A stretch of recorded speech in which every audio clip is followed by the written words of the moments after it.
Et derrière toutes ces questions qui sont posées, ces questions financières, il y a une autre dimension bien plus émotionnelle, celle de l'investissement affectif de la diaspora. Car quand un Ivoirien ou un Camerounais ou un Congolais vit en Europe, à Paris par exemple, et décide de placer 3 000 € ou 10 000 € ou plus dans un projet en Afrique, ce n'est pas qu'un choix financier pour lui. C'est un acte de foi, un geste identitaire, un rêve.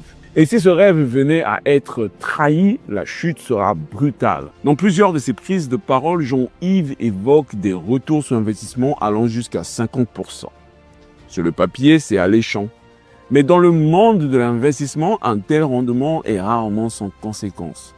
Plus le retour est élevé, plus le risque l'est aussi. Et les secteurs dans lesquels ils s'impliquent ne sont pas connus pour leur stabilité. Le VTC est un marché ultra sensible au coût du carburant, à l'entretien des véhicules, à la réglementation et surtout à la pression concurrentielle. Un des exemples les plus parlants est celui de l'Eco-Lodge de Jacquesville. Un projet lancé avec beaucoup d'enthousiasme, financé par les membres du club, mais rapidement ralenti, bloqué, à la limite du naufrage. Litige foncier, prestataires peu fiables, pratiques douteuses, la réalité du terrain africain rattrape la promesse entrepreneuriale. Jean-Yves Bragbo lui-même a reconnu avoir songé à tout arrêter. Il a dit de sa propre bouche, « J'ai failli abandonner ». Et si un jour il le faisait vraiment, si un jour il abandonnait, que se passerait-il si un chantier était abandonné faute de solution?